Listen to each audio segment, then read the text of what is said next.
आखिर क्या है बिग बैंग थ्योरी का रहस्य? आज से हजारों लाखों साल पहले हमारे ऋषि मुनियों ने ब्रह्मांड को पूरी तरह से जान लिया था। हमारे वेदों में महर्षियों ने, देवों ने, ब्रह्मा जी ने, यहाँ तक कि महादेव और भगवान विष्णु ने भी कई बार हमारे ब्रह्मांड के रहस्यों और उसकी शुरुआती अवस्था को भी उजागर किया है। लेकिन आज हमारा विज्ञान और ब्रह्मांड की शोध कर रहे वैज्ञानिक इस बात पर जुटे हैं कि ब्रह्मांड का शुरुआती पहलू आखिर क्या था। Stephen Hawking, Albert Einstein, Isaac Newton, कई ऐसे वैज्ञानिक थे जो ब्रह्मांड के शोध में लीन थे, लेकिन उनकी रुचि हिंदू धर्म को जानने में अधिक क्यों थी? क्या उन्हें हिंदू धर्म में कुछ ऐसा मिल गया था जो बिग बैंग थ्योरी या अर्थ रेवोल्यूशन की थ्योरी को नकार सके? आज के इस खास वीडियो में जानेंगे आखिर किस तरह से बिग बैंग थ्योरी और ब्रह्मांड का निर्माण हिंदू वेदों और देवी देवताओं से जुड़ा है। आप देख रहे हैं मिस्टीरियस हिंदू।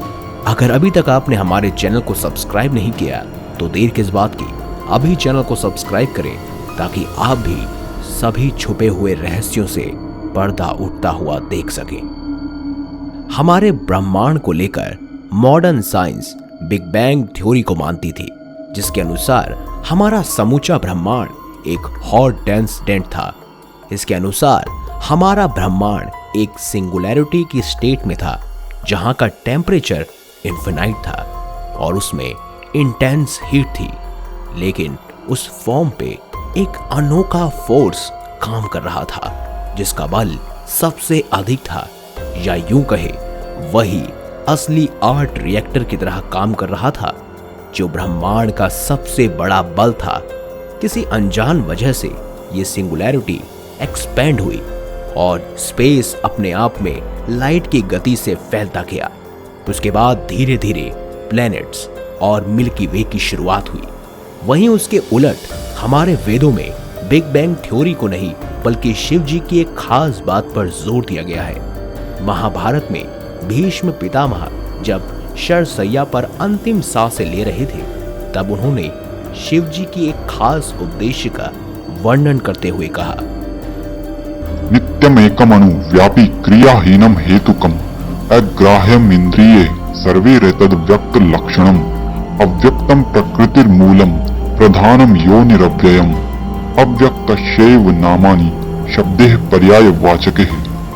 जिसके अनुसार ब्रह्मांड पहले एक प्रकृति की अवस्था में था, यानी मोटर की एक ऐसी अवस्था जो नित्य है, जो कभी पैदा नहीं होती और ना ही कभी खत्म होती है, यानी एक ऐसी अवस्था जो अनंत है, जिसे हमारे वेदों में मोक्ष माना जाता है।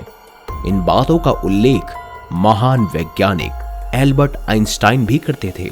वो कहते थे कि वो रोज रात को ऐसे सपने देखते थे जहां वो फॉर्मूलाज की एक अलग ही दुनिया में थे, जहां ज्ञान का भंडार ही भंडार था और वहां उन्हें अपने हर सवाल का जवाब चुटकी बजाकर मिल जाता था। इसीलिए कभी कभी वो अपने सपने से जल्दी उठ जाया करते थे ताकि उन फॉर्मूलाज को लिखकर वो अगले दिन उन पर रिसर्च कर सके। कहा जाता है आइंस्टाइन ने टाइम मशीन का फॉर्मूला भी जान लिया था।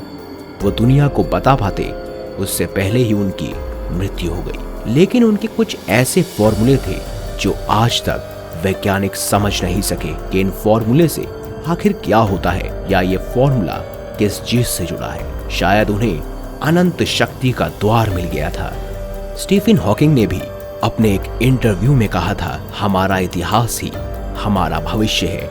लेकिन अब सारा दाव इस बात पर लगा है कि हम कितनी जल्दी उन रहस्यों से पर्दा उठा सकते हैं।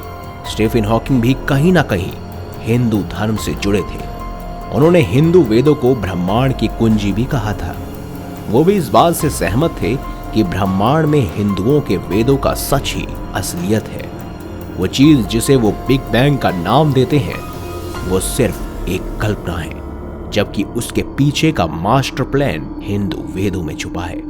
ब्रह्मा, जिन्होंने सृष्टि का निर्माण किया, विष्णु जी, जो सृष्टि के सृजन करता है, और भगवान शिव, जो संहारक हैं, जो आदि हैं, अनंत है, जिनसे शुरुआत और अंत दोनों हैं। बिग बैंग थ्योरी मात्र एक कल्पना है, असलियत इन सभी चित्रों के पीछे छुपी हुई है।